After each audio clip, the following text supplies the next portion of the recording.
When I was a young girl, I thought I was invincible. The eldest of 4 children, I was a bit of a bossy boots. I got good grades, my teachers loved me most of the time, and I had plenty of friends. I was a cocky little brat. And with this invincibility, I was convinced I could do anything. At first, I wanted to be a writer. Harry Potter was my life for a very long time. Still is. And then I wanted to be a rocket scientist. I watched a lot of Dexter's Lab on Cartoon Network. I even wanted to be a gymnast. I have no idea where that one came from. But the one ambition that remained constant throughout all these years was that I wanted to be a leader. The Prime Minister, yeah. Now, the world has a way of beating the confidence out of you. In the UK, and pretty much everywhere else, we grow up seeing leaders who look a certain way, who might act a certain way, and who often come from a certain background. And when someone doesn't quite fit this mold, we give them superpowers. We say they're extraordinary, they're awe-inspiring, they're superhuman. And perhaps they are. But when we frame leadership in this way, it becomes something bigger than us. It becomes almost unattainable. And so the little girl who thought she was invincible starts to doubt herself. Can I really be a leader? And then 9/11 happened. And suddenly it changed the perceptions of people around me. I was 10 at the time. So I found myself struggling with both puberty and prejudice at the same time. I grew up listening to leaders and society alike telling me that I didn't belong, telling me that I didn't have a space in society, that I didn't have a space at the table. And when you're a young minority woman, there really isn't. And so those doubts grew once more. I can't really be a leader. Prime Minister? Yeah, right. Now, it is a universal truth, a lie in fact, that every immigrant parent expects their child to become one of 3 things: a doctor, a lawyer, or an engineer. So, I became a doctor, but the wrong kind of doctor. I'm a scientist. Not a rocket scientist, but I have a PhD in biochemistry. I figured, if I can't change the world as a leader, I'll cure the world instead. Genius, right? But very soon into my PhD, I noticed there was a slight problem. You know that thing I mentioned earlier about leaders looking and being a certain way? Turns out we have the exact same problem in science. Our leaders, the people at the top, were often made from the same mold.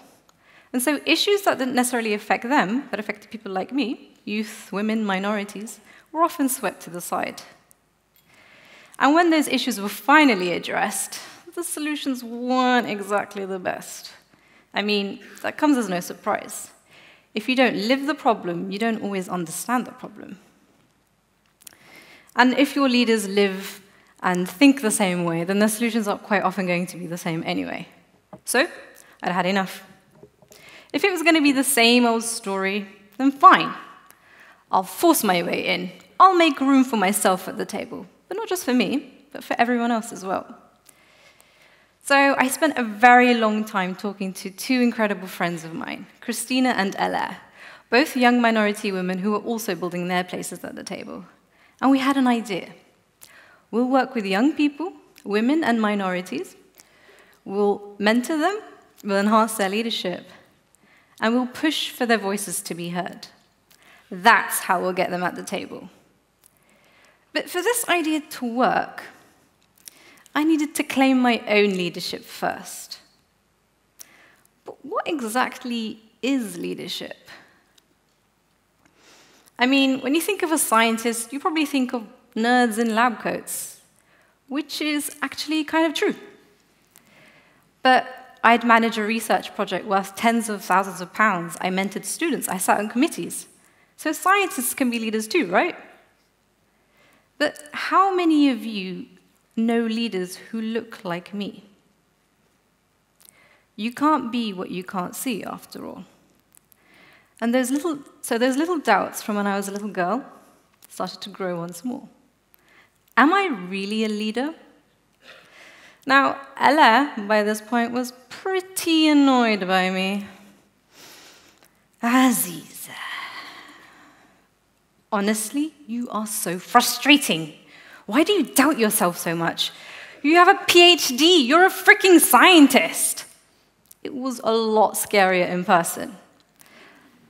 But it was the kicking I needed, and the recognition I didn't realize I was looking for. And I needed to be recognized for my leadership. I needed to be recognized for my voice. I needed to be recognized. And so, on a rainy Saturday afternoon in London, Omnis Institute was born. Omnis, meaning all. We created a platform, a space for everyone and anyone. A space where we could learn. A space where we could have our voices heard. A space where we were recognized as leaders. We work with local leaders from all over the world, from Canada to Bangladesh. We mentor them, we learn from them, and we recognize their voices. But most importantly, we leverage our power in whatever way we can to give them the recognition that they need to become the leaders they want to be. In August last year, we launched our biggest project yet, our Leadership in Action project in Colombia, to train local leaders there and to recognize them as essential agents for peace in the country. Colombia is a place where leaders, social leaders, are killed almost every single day. And we chose to do this project in Choco, one of the deadliest but most beautiful regions in the country.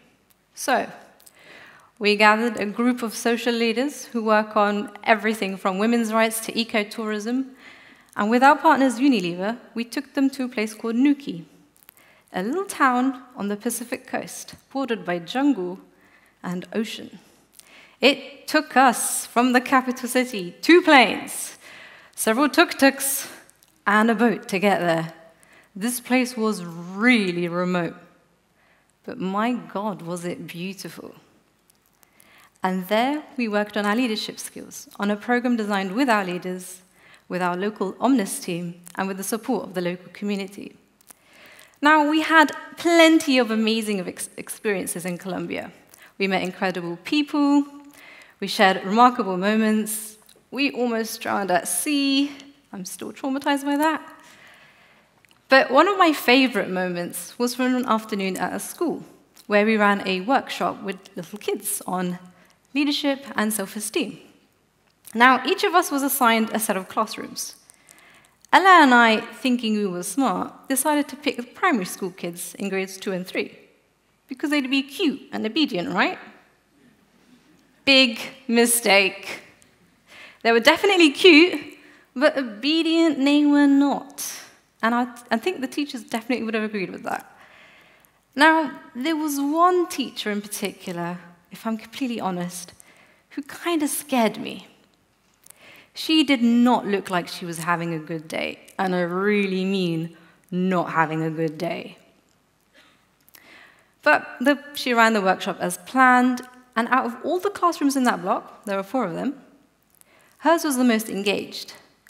All the little kids were drawing and working away. They were miles ahead of the other classes. So I said quite happily to her, "Your class is the best one we've seen so far. You're doing a great job." Instant transformation. She went from looking like she stubbed her pinky toe to having the biggest, warmest smile ever. She was beaming. As she began to share her experiences, her life, stories about Nuki, she invited us into her world. And that really stuck with me. Now, I may not know what her personal struggles are, and I imagine that being a teacher is a thankless job. But all she needed to turn her day around was to simply be acknowledged, to be appreciated, to be recognized. The moment you recognize someone's leadership, you amplify their power, you amplify their voice, and you amplify their ability to keep on leading. The world may not recognize all of us as leaders. I certainly didn't for a very long time. But when we recognize ourselves and others as leaders, we take the first step to creating a space for all of us at the table. So, whose leadership will you recognize today? And how will you claim your own leadership? Thank you.